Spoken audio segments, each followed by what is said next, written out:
నమస్కారం, సత్య న్యూస్ 9 టీవీకి స్వాగతం. ముందుగా ముఖ్యాంశాలు.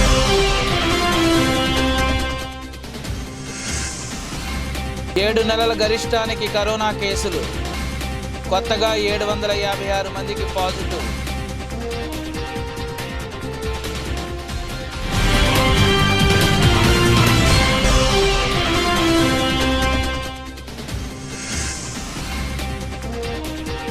జేడీయూ చీఫ్గా నితీష్ కుమార్. జేడీయూ చీఫ్ పదవి నుండి లలన్ సింగ్ తప్పించే ప్రయత్నం.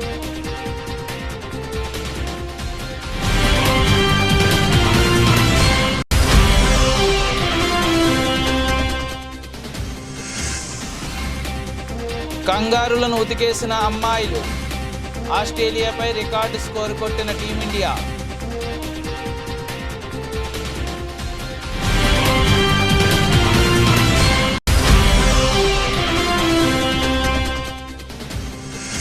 రోహిత్ రెడ్డిపై అసత్య విమర్శలు చేస్తే ఖబర్దార్. జిల్లా గ్రంథాలయ చైర్మన్ రాజుగౌడ్ మండిపాటు.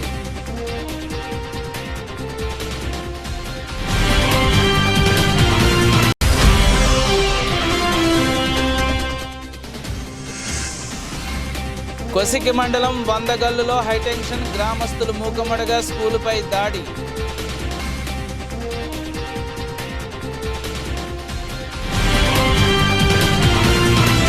దుబాయ్ నుండి 303 మంది భారతీయులు ప్రయాణికులతో మధ్య అమెరికాలోని నికార్సాగాకు వెళ్తున్న విమానాన్ని మానవ అక్రమ రవాణా అనుమానంతో ఫ్రాన్స్లో అధికారులు తమ అధీనంలోకి తీసుకున్నారు. ఈ మేరకు గుర్తు తెలియని వ్యక్తుల నుంచి అందిన సమాచారంతో ఇంధన రీఫిల్లింగ్ కోసం వట్రీ ఎయిర్పోర్ట్లో దిగిన విమానాన్ని అధికారులు నిర్బంధించారని పారిస్ పబ్లిక్ ప్రాసిక్యూటర్ కార్యాలయం శుక్రవారం పేర్కొంది. భారత్లో కరోనా వైరస్ కేసులు క్రమంగా పెరుగుతున్నాయి. శుక్రవారం ఉదయం 8 గంటల నుండి శనివారం ఉదయం 8 గంటల వరకు 24 గంటల వ్యవధిలో కొత్తగా 756 కేసులు బయటపడ్డాయి. తాజా కేసులతో దేశంలో యాక్టివ్ కేసుల సంఖ్య 3420కి పెరిగింది. గత 7 నెలల్లో కేసుల సంఖ్య ఇంతగా చేరడం ఇదే తొలిసారి. ప్రస్తుతం దేశంలో కరోనా కేసులు మళ్లీ పెరగడానికి కొత్త వేరియంట్ JN1 కారణమని తెలుస్తోంది. జనతాదళ్ యునైటెడ్ పార్టీ చీఫ్గా మళ్లీ బీహార్ సీఎం నితిన్ కుమార్ బాధ్యతలు తీసుకునే అవకాశాలు ఉన్నాయి.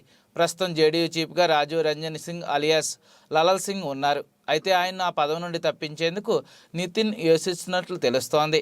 డిసెంబర్ 29వ తేదీన జరగనున్న పార్టీ మీటింగ్లో దీనిపై నిర్ణయం తీసుకునే అవకాశాలు ఉన్నాయి. పార్టీ చీఫ్గా మళ్లీ నితిన్ కుమార్ బాధ్యతలు స్వీకరించనున్నట్లు కొన్ని వర్గాల ద్వారా తెలుస్తోంది.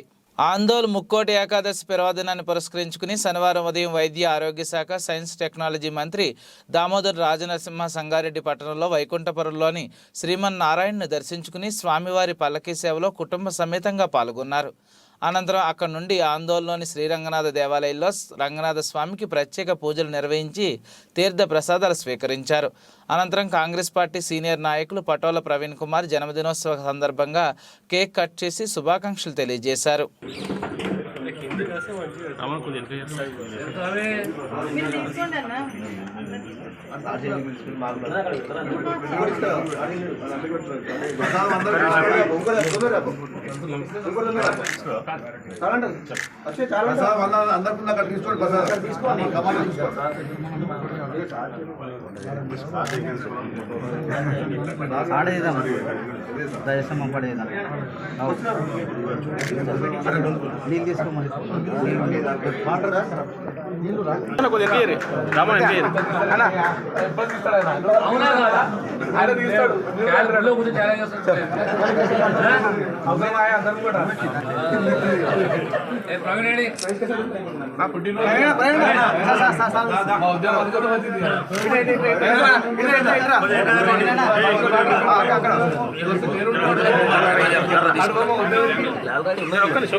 కాజీపేటలోని south central railway employees Sangh కార్యాలయంలో సంఘ్ 2వ డివిజన్ కౌన్సిల్ సమావేశాలు 2వ రోజు కొనసాగాయి. ఈ కార్యక్రమంలో 2వ రోజు సంఘ్ జోనల్ నాయకులు, అసిస్టెంట్ జనరల్ సెక్రటరీ అయిన భరణి భానుప్రసాద్ ముఖ్య అతిథిగా పాల్గొన్నారు. భరణి మాట్లాడుతూ రానున్న రోజుల్లో ఎన్వీఎస్ను రద్దు కోసం చేసే ఉద్యమ కార్యాచరణ తెలియజేశారు. జనవరి 8వ తేదీ నుండి 11వ తేదీ వరకు 4 రోజులు రిలే నిరాహార దీక్షలు నిర్వహించనున్నట్లు జాతీయ joint form for restoration of old pension system ఇచ్చిన పిలుపు మేరకు కార్యక్రమం చేపట్టనున్నట్లు తెలియజేశారు. దీంట్లో ముఖ్యంగా ఈరోజు చర్చించినటువంటి విషయాలు ఏంటంటే వీళ్ళకు దిశానిర్దేశం చేసింది ఏంటంటే జనవరి 8వ తేదీ నుండి జనవరి 11వ తేదీ వరకు రిలే హంగర్ ఫాస్ట్ రిలే నిరాహార దీక్ష చేయాలి అని చెప్పి డిసైడ్ చేశాము. ఎందుకు అంటే కొత్త పెన్షన్ విధానాన్ని రద్దు చేస్తూ పాత పెన్షన్ విధానాన్ని పునరుద్ధరించడానికి మేము ఆల్రెడీ నవంబర్ 20, 21వ తేదీల్లో స్ట్రైక్ బ్యాలెట్ చేపట్టాము. Employees 98% of employees south central రైల్వేలో ఉన్నటువంటి అందరు ఎంప్లాయీస్ కూడా వాళ్ళ యొక్క తీర్పునిచ్చారు, మనం సమ్మెలోకి వెళ్ళాలి అని. ఈ కొత్త పెన్షన్ విధానాన్ని రద్దు చేస్తూ పాత పెన్షన్ విధానాన్ని పునరుద్ధరించడానికి ఎంప్లాయీస్ యొక్క మద్దతు మేము తీసుకున్నాము, వాళ్ళు తీర్పిచ్చారు. దానిలో భాగంగానే గవర్నమెంట్ను మేలుకొల్పడానికి ఈ కేంద్ర ప్రభుత్వాన్ని మేలుకొల్పడానికి జనవరి 8 నుంచి జనవరి 11 వరకు రిలే నిరాహార దీక్షలు మేము కార్యక్రమాలు చేపట్టాం దేశవ్యాప్తంగా. ఇప్పటికైనా కేంద్ర ప్రభుత్వం దిగివచ్చి పాత పెన్షన్ విధానాన్ని ఇవ్వకపోతే మటుకు భవిష్యత్తులో రైల్వే కార్మికులు ఇచ్చినటువంటి తీర్పు ఆధారంగా మేము సమ్మెలోకి వెళ్ళడం గ్యారంటీ. ఎప్పుడో 1977లో సమ్మె జరిగింది అని అందరూ చెప్తూ ఉంటారు, కానీ ఈనాడు 77లో సమ్మెలో పాల్గొన్నటువంటి ఎంప్లాయీస్ కానీ నాయకులు కానీ ఇవ్వట్లేదు. కానీ ఇప్పుడు కొత్త పెన్షన్ విధానాన్ని రద్దు చేయకపోతే మటుకు రాబోయే రోజుల్లో మేము సమ్మె చేసి తీరుతాం, భారతీయ రైల్వేలను స్తంభింపజేస్తాం. పాత పెన్షన్ విధానాన్ని పునరుద్ధరించడానికి ఎంతటి త్యాగానికైనా కేంద్ర ప్రభుత్వ ఉద్యోగులు ముఖ్యంగా రైల్వే కార్మికులు సిద్ధంగా ఉన్నారు అని తెలియజేయడానికే జనవరి 8 నుండి జనవరి 14 వరకు రిలే నిరాహార దీక్షను మేము చేయబోతున్నాం. ఇక ఇదొకటి చాలు. కాకినాడ జిల్లా సామర్లకోట మండలంలో దౌలూరి దొరబాబు చేతుల మీదుగా 8వ తరగతి విద్యార్థులకు ట్యాబులను పంపిణీ చేశారు.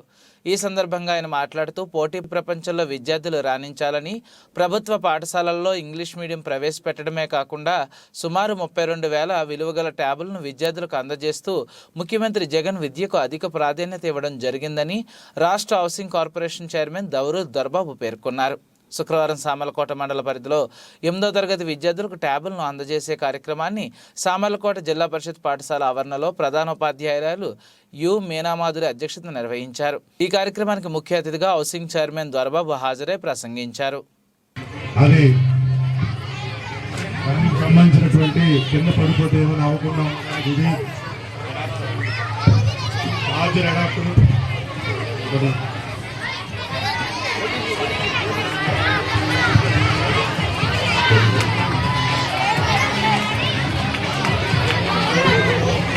ఏదైనా సరే ట్రాన్స్ఫర్ చేసుకోవాలన్నా దీంట్లో ఏమైనా కావాలంటే యూఎస్పీ లెవెల్లో ఉన్నటువంటి ఓటీపీ కూడా ఈరోజు ప్రతి ఒక్కరు కూడా ఇవ్వడం జరుగుతూ ఉంది.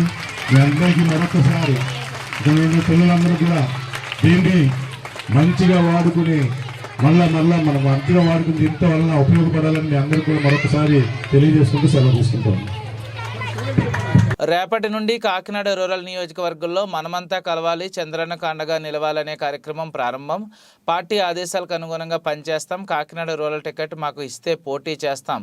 జనసేన టీడీపీ అలయన్స్లో టికెట్ ఎవరికి ఇచ్చినా వారితో కలిసి ప్రయాణం చేస్తామని టీడీపీ మాజీ ఎమ్మెల్యే పిల్లి అనంతలక్ష్మి, టీడీపీ రాష్ట్ర కార్యదర్శి పిల్లి సత్యనారాయణ అన్నారు. మరి ఆయాలే పెట్టాలి కదా, సిఐడి డిపార్ట్మెంట్ ఆయాలే ఉంది. ఆయాలే మరి నడి రోడ్డు మీద ఉడి చేయమని ఒక ప్రధానమంత్రిని 9 సంవత్సరాలు ముఖ్యమంత్రిగా ఉన్న నాయకుడిని ఉరిదీయాలని అంటున్నప్పుడు వాళ్ళు ఈ సిఐడి వాళ్ళు ఏం చేశారో మరి ఒకసారి ఆలోచించుకోవాలని చెప్పి ప్రజలందరూ కూడా ఆలోచించుకోవాల్సిన టైం వచ్చింది. ఇటువంటి దౌర్భాగ్య స్థితి, ఇటువంటి అరాచకమైన పనులు, ఇటువంటి తప్పుడు కేసులు పెడుతున్నప్పుడు రేపు ప్రభుత్వం ఓటు వేయటానికి అడిగినప్పుడు ఏ విధమైన చర్య తీసుకోవాలో ప్రజలు ఆలోచించుకోవాలని చెప్పి మీ ద్వారాగా నేను మనవి చేస్తా ఉన్నా. అంతకన్నా తప్పుభూతంగా నడి రోడ్లు ఉరి తీయాలన్నదే మనిషిని హత్య చేయాలని సంబంధించిన కార్యకర్తలకు హెచ్చరిక చేశాడు. ఈయనేమన్నాడో, ఎవరెవరు అధికారులు ప్రభుత్వానికి వ్యతిరేకంగా, ప్రభుత్వ నియమ నిబంధనలకు ఒడబడకుండా వ్యతిరేకంగా మాకు వ్యతిరేకంగా చేశారు, ఆ బుక్లన్నీ మా దగ్గర, వాళ్ళ పేర్లన్నీ ఈ రెడ్ బుక్లో ఉన్నాయి. ఈ రెడ్ బుక్లోకి వచ్చాక మేము చూసుకుంటాం. అవసరమైనప్పుడు ఈ లోపల మీ ప్రవర్తన మార్చుకుంటే అభ్యంతరం లేదన్న సూచనలు ఇచ్చే విధంగా మాట్లాడటం జరిగింది. మరి దానికి దీనికి ఎంత వ్యత్యాసం ఉందో ఇవాళ కేసు పెట్టి అరెస్ట్ చేయమని చెప్పారు. అది ఎంతవరకు సమంజసమో చూడండి. ఇటువంటి పరిస్థితుల్లో ఈ ప్రభుత్వం చేస్తున్న పెట్టుతున్న తప్పుడు కేసులు, చంద్రబాబు నాయుడు గారి కేసు అవ్వచ్చు, రకరకాల రింగ్ రోడ్ అలైన్మెంట్ కేసు, రకరకాల కేసులు ఉన్నాయి, రకరకాలు ఉన్నాయి. ఎప్పుడున్నా ఈ 4 సంవత్సరాలు 7 నెలల్లో ఎప్పుడు కూడా జ్ఞాపకం రాని కేసులన్నీ కూడా ఇవాళ జ్ఞాపకం వచ్చి ఒకదాని తర్వాత ఆయన జైల్లో ఉండగానే అనేక రకమైన కేసులు పెట్టడం జరిగింది. ఆయన ఉద్దేశం ఏంటంటే ఇవన్నీ పోగేసుకుని ఉంచి ఆఖరికి ఈయన జైల్లో ఉంటే మనం విచ్చలవిడిగా తప్పుడు విధానంతో, తప్పుడు ఓటర్ లిస్టులతోటి, తప్పుడు సిస్టమ్స్ తోటి మనం నెగ్గొచ్చు, మళ్ళీ ముఖ్యమంత్రి అవ్వచ్చు, ఈయన బయట ఉంటే దోపి సాగదు అనే ఉద్దేశం మీద ఈయన ఈ కార్యక్రమం చేసి కేసులన్నీ ఒకదాని మీద ఒకటి పెడుతున్నాయి. ప్రజాస్వామ్య దేశం ఇది, ప్రజాస్వామ్య రాష్ట్రం. ఇక రాష్ట్రంలో ప్రజలు ఎన్నుకుంటారు. ఇక్కడ ఎన్ని వేల కోట్ల రూపాయలు ఖర్చు పెట్టినా, ఎన్ని రకాల లూటీలు చేసినా ప్రజలను వాళ్ళు ఎగుటేసేటప్పుడు చెయ్యట్టి వేయించుకోవడం కుదరదు. ఈ ప్రజాస్వామ్యంలో ఈవీఎంలో తప్పుడు స్టేట్మెంట్లు ఇచ్చి ముఖ్యమంత్రి అవుదామన్నది తప్పు. తప్పనిసరిగా ప్రజల గుణపాఠం చెబుతారు. దానికి తగ్గట్టుగా మా కార్యకర్తలందరూ ఇక్కడి నుంచి ఈ 100 రోజులు కూడా రాత్రింబగళ్ళు ప్రజలను ఇన్స్పైర్ చేయడానికి ఏ విధమైన కార్యక్రమాలు చేయాలో ఆ విధమైన కార్యక్రమాలు చేసి బూత్ లెవెల్లో management, booth level water management వరకు, బూత్కి వెళ్ళే వరకు కూడా మా కార్యక్రమం మేము చేయడానికి రేపు ఎల్లుంట్లో. మాల మహానాడు వ్యవస్థాపక అధ్యక్షులు స్వర్గీయ పివి రావు చేసిన సేవలు చిరస్మరణీయమని తెలంగాణ మాల మహానాడు రాష్ట్ర అధ్యక్షులు మంత్రి నరసింహయ్య కొనియాడారు.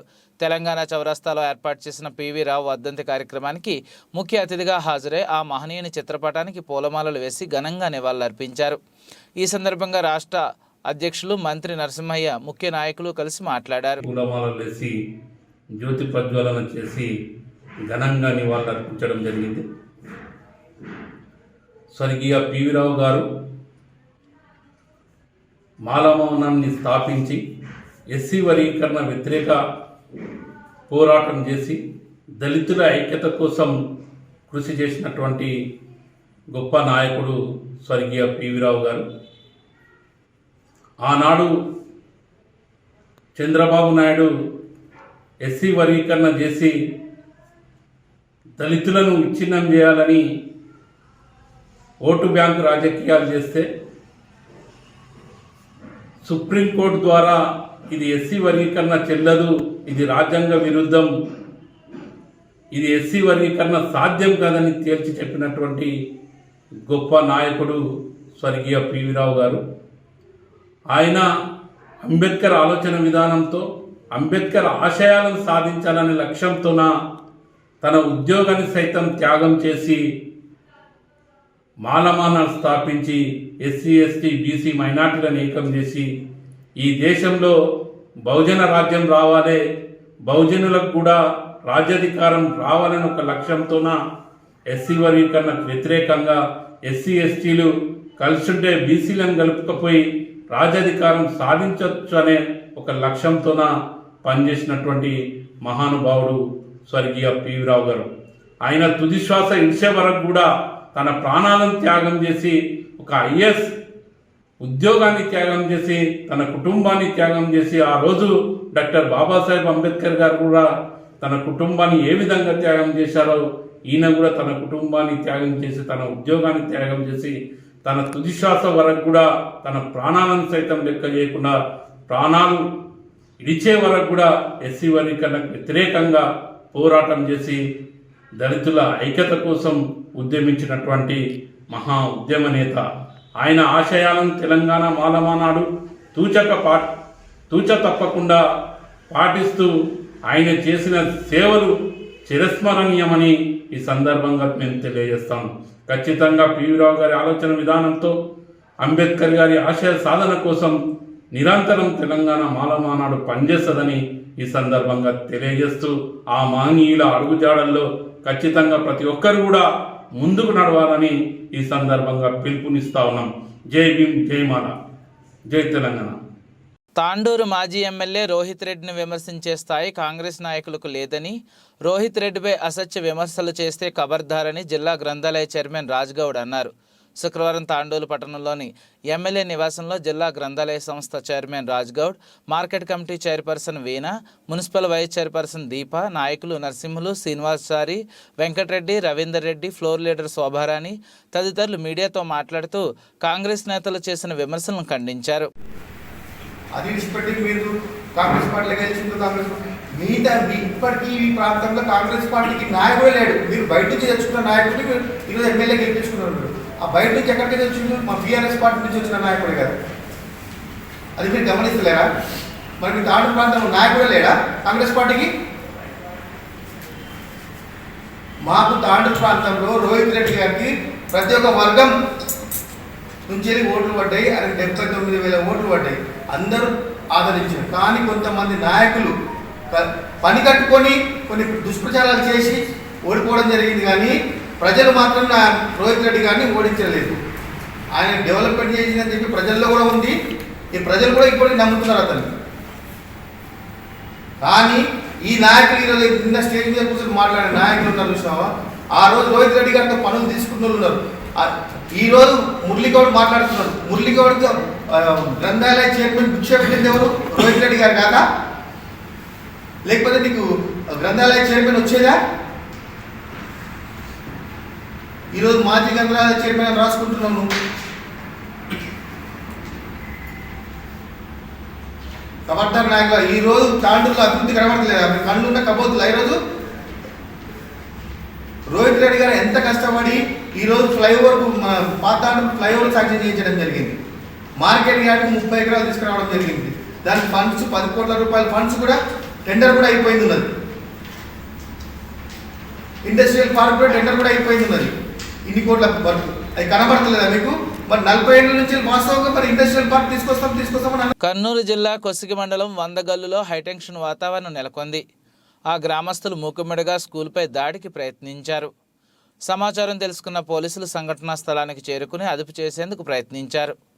పోలీస్ జీప్లో ఉన్న పీఈటీని లాక్కుని కొట్టేందుకు ఆ ఊరి గ్రామస్తులు విశ్వ ప్రయత్నాలు చేశారు. ఓ వ్యక్తి అయితే ఏకంగా పోలీస్ జీపుపైకి ఎక్కి వీరంగం సృష్టించాడు. ఈ సీన్ చూసిన వారికి యాక్షన్ సినిమాలు గుర్తుకు రాక మానవు. ఇదిలా ఉండగా ఆ స్కూల్ పాఠాలు చెప్పడానికి వచ్చిన ఉపాధ్యాయులు భయం గుప్పెట్లో మీ ఊరికి మీకు దండాలంటూ చేతులు ఎత్తి మొక్కు వెళ్ళిపోయారు. విద్యార్థులకు విద్యాబుద్ధులు నేర్పించాల్సిన ఉపాధ్యాయులే ఇలాంటి వాటికి పాల్పడితే ఎట్లా అంటూ ఆ ఊరి గ్రామస్తులు ఆరోపణలు చేశారు. In charge Kauthalam SI Narendra Kumar Reddy missing case నమోదు చేసి గాలిస్తున్నారు. పూర్తి వివరాలు ఇంకా తెలియాల్సి ఉంది. తెలుగుదేశం పార్టీ కార్యాలయంలో అనకాపల్లి మాజీ శాసనసభ్యులు నియోజకవర్గ TDP incharge పేలా Govinda Satyanarayana media సమావేశం ఏర్పాటు చేశారు. యువగలం నవశకం వేడుకకు 5 లక్షల మంది పైగా జనసందోహం హాజరయ్యే కార్యక్రమం గ్రాండ్ సక్సెస్ అయింది. నిన్న జరిగిన పోలేపల్లి యువగలం నవశకం చరిత్రలో సువర్ణ అక్షరాలతో లిఖించబడింది. టీడీపీ అధినేత చంద్రబాబు నాయుడు, జనసేన అధినేత పవన్ కళ్యాణ్, టీడీపీ జాతీయ ప్రధాన కార్యదర్శి నారా లోకేష్, టీడీపీ ఎమ్మెల్యే పొలిటిబుల్ సభ్యుడు నందమూరి బాలకృష్ణను ఒకే వేదికపై చూసిన తర్వాత వైఎస్ఆర్సీపీలో ఓటమి భయం మొదలైందని అన్నారు. నేషనల్ మీడియా కూడా దాని మీద ఉదయం నుంచి చర్చ స్టార్ట్ అయింది. దానికి కారణం, ముఖ్య కారణం ఈ సైకో ముఖ్యమంత్రి జగన్మోహన్ రెడ్డి పాలన పట్ల విసిగించింది. ఎంత వేగం ఎలక్షన్స్ వస్తాయో మళ్ళీ ఎంత వేగం చంద్రబాబు గారిని ముఖ్యమంత్రిగా కూర్చోబెట్టాలా. ఒక్కసారి అవకాశమే అందరూ తప్పు చేసుకొని నేను నచ్చిన జన సమూహంలోనే అందరూ కూడా మహిళలు, వృద్ధులు కూడా నేను మీటింగ్ వెళ్ళేటాడు ఆగితే ముసలాడు ఒకటే చెప్తుంది, బాబు చంద్రబాబు గారు బాబు మొహం చూడవా, నేను తప్పు చేసాం, అందుకే ఇప్పుడు మీటింగ్కి వచ్చారు, కర్ర పట్టుకుని వచ్చారు. దానికి కారణం ఈరోజు ఈ జగన్మోహన్ రెడ్డి చేసిన పాలన, నిరుద్దేశ పాలన పట్ల నిత్యావసర అన్ని సెక్టార్స్లో అందరినీ కూడా సర్వనాశనం చేశారు. ఉదాహరణకి మన అనకాపల్లి నియోజకవర్గం మీ అందరికీ తెలుసు. ఆ రోజు నేను ఎమ్మెల్యే ఉన్నట్టు 2 చోట్ల పరిశ్రమలు పెట్టాలా, అనకాపల్లి నియోజకవర్గంలో పరిశ్రమలు లేవు, పరిశ్రమలు పెట్టాలని తప్పడంతో 2 చోట్ల ల్యాండ్ ఎక్వైర్ చేసి ల్యాండ్ ఓనర్స్కి భూమి మీద ఎవరైతే సాగుతారో అందరూ కూడా కాంపన్సేషన్ ఇచ్చి 2 చోట్ల ల్యాండ్ ఎక్వైర్ చేసి, ఇటు వల్లూరు రెవెన్యూ, 2 కోడూరు రెవెన్యూలో ఆ 2 చోట్ల పరిశ్రమలు పెట్టాలని అన్ని చేస్తే మా దురదృష్టం ప్రభుత్వం అధికారం కోల్పోయి మనం ఇంకొద్దు అదృష్టంగా భావించాడు. మన నియోజకవర్గంకి నాపై ఎన్నుకోబడిన వ్యక్తి పరిశ్రమల మంత్రి అయినప్పుడు నేను చాలా హ్యాపీ ఫీల్ అయ్యాను. ఈ విధంగా నా కోరిక నెరవేరుతుంది. మన అనకాపల్లి నియోజకవర్గంలో పరిశ్రమలకి ల్యాండ్ ఎక్వైర్ చేసేటట్టు చాలా పరిస్థితులు తెస్తారు. నేను చాలా హ్యాపీ ఫీల్ అయ్యాను. కానీ మన దురదృష్టం ఏంటంటే మన నియోజకవర్గం ప్రజానీకం దురదృష్టం గడిచిన 4.5 సంవత్సరాలు ఒక్క అభివృద్ధి లేదు, ఒక్క పరిశ్రమ లేదు. ఉన్న ఏకైక పరిశ్రమ ఆ షుగర్ ఫ్యాక్టరీ కూడా కౌంటింగ్ మరుసటి రోజే తాళాలు ఇస్తారు. ఆ రోజు నేను ఎలక్షన్లో నేను ఇచ్చిన హామీ ప్రకారంగా షుగర్ ఫ్యాక్టరీ ఓపెన్ చేస్తానన్నందుకు నేను ప్రభుత్వ నిధులు తీసుకొచ్చాను. గత నాయకులు ఎప్పుడు కోఆపరేటివ్ సెక్టర్లో లోన్లు తెచ్చారు. ఆఫ్కాప్ నుంచి నేను లోన్ తెలదు, ప్రభుత్వ నిధులు తీసుకొచ్చి షుగర్ ఫ్యాక్టరీ ఓపెన్ చేస్తే ఈరోజు సర్వనాశనం చేశారు షుగర్ ఫ్యాక్టరీ. నేను తెచ్చిన డబ్బులు కూడా ఆ బ్రాయిలర్ కాట్రీకి వర్క్ ఎక్కడ తెచ్చిన డబ్బులు కూడా ఏటయ్యే స్టేజ్లో నాకు అర్థం కాలేదు. ఈ మంత్రి నిర్వాహకం అలాగే ఇన్ఫ్రాస్ట్రక్చర్ విషయంలో కూడా ఒక్క దగ్గర ఒక విలేజ్కి వాటర్ విషయంలోనే అనకాపల్లి నియోజకవర్గంలో ఎక్కువ మంచినీటి సమస్య ఎక్కువ ఉందని ఆ రోజు మన జిల్లావాసి రూరల్ డెవలప్మెంట్ మంత్రి అయిన తర్వాత ఆయన 47 కోట్ల రూపాయలు శాంక్షన్ చేస్తే డ్రింకింగ్ వాటర్కి మేము వాటర్ ట్యాంక్ కడితే ఆ ట్యాంకులకి పెయింట్లు వేసుకున్నారు. ఆ ట్యాంకులకి మేము వేసిన పైప్ లైన్ కనెక్షన్లు కూడా ఉండదు. ఇంత దౌర్భాగ్యం అంటే ఈ ప్రస్తుతం ఉన్న పాలకుల పరిస్థితి. మాట్లాడితే చెప్తారు అంత తెచ్చి ఎంత తెచ్చారు. నియోజకవర్గానికి ఏం చేశారో చెప్పవలసిన మినిమం కర్తవ్యం కూడా ఆలోచించట్లేదు, బాధ్యత కూడా లేదు.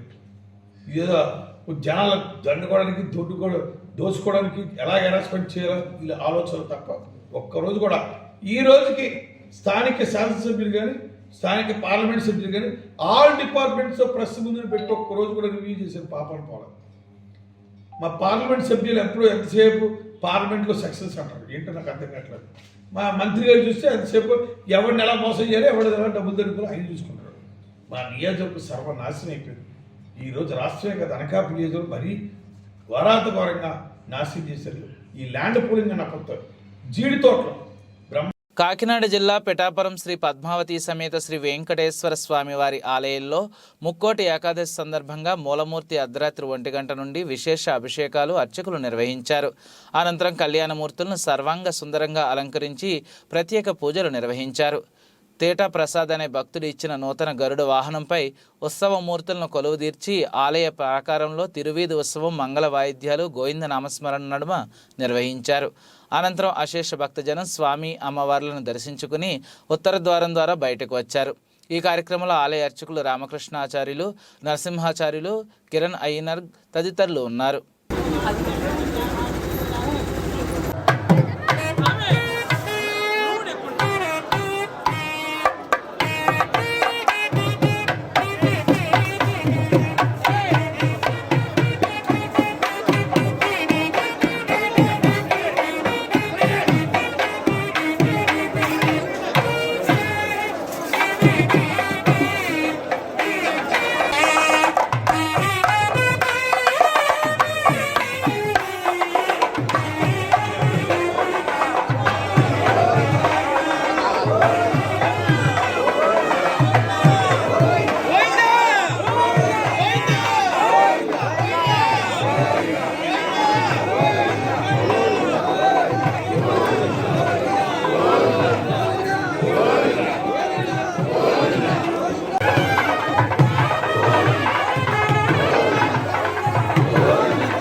శీతాకాల విడిది కోసం హైదరాబాద్ వచ్చిన రాష్ట్రపతి ద్రౌపది ముర్ముకు తేనేటి విందు ఇచ్చారు. శుక్రవారం సాయంత్రం బొల్లారంలోని రాష్ట్రపతి నిలయంలో జరిగిన హెట్ హోమ్ కార్యక్రమానికి గవర్నర్ తమిళిసై సౌందరరాజన్, రాష్ట్ర ముఖ్యమంత్రి రేవంత్ రెడ్డి, హైకోర్టు ప్రధాన న్యాయమూర్తి జస్టిస్ అలోక్ అరాదే, మాజీ గవర్నర్ విద్యాసాగర్ రావు, శాసనసభ స్పీకర్ గడ్డం ప్రసాద్, శాసనమండలి చైర్మన్ గుత్తా సుఖేందర్ రెడ్డి, రాష్ట్ర మంత్రులు, పలువురు కాంగ్రెస్ ఎమ్మెల్యేలు తదితరులు రాష్ట్రపతి హెట్ హోమ్ కార్యక్రమంలో పాల్గొనగా రాష్ట్ర ప్రభుత్వ ద్రౌపది ముర్ముతో మంత్రి పొన్నం ప్రభాకర్ గౌడ్ ప్రత్యేకంగా మాట్లాడారు. ఈ వారం మధ్యలో జరిగిన భారీ పతనం నుండి దేశీయ స్టాక్ మార్కెట్లు వేగంగా కోలుకుంటున్నాయి. వరుసగా 2 రోజు సూచీ పుంజుకున్నాయి. శుక్రవారం బీఎస్ఈ సెన్సెక్స్ మరో 242 పాయింట్లు లాభపడి 71,107 పాయింట్ల వద్ద ముగిసింది. 2 రోజుల్లో 600 పాయింట్లకు పైగా కోలుకుంది. ఇంట్రాడేలో 394 పాయింట్లు పెరిగి 71,259 పాయింట్లు గరిష్టానికి తాకింది.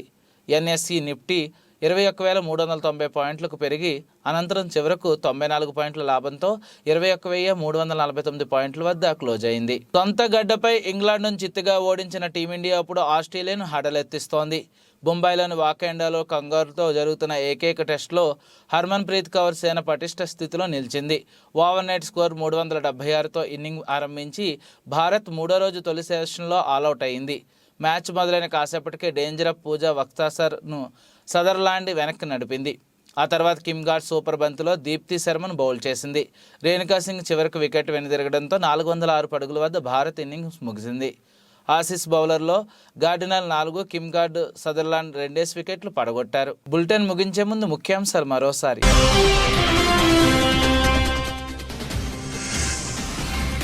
7 నెలల గరిష్టానికి కరోనా కేసులు, కొత్తగా 756 మందికి పాజిటివ్.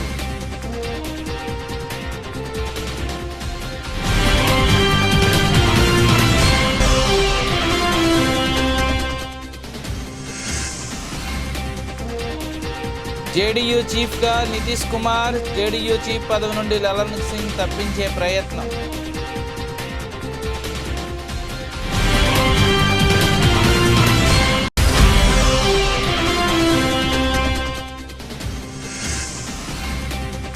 కంగారులను ఉతికేసిన అమ్మాయిలు, ఆస్ట్రేలియాపై రికార్డు స్కోరు కొట్టిన టీమిండియా.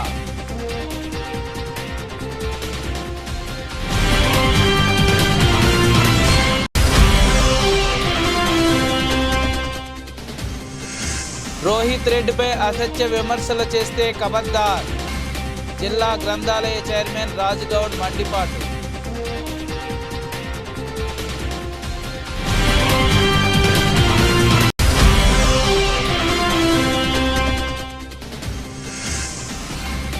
కొసికి మండలం వందగల్లులో హైటెన్షన్, గ్రామస్తులు మూకమడగా స్కూలుపై దాడి.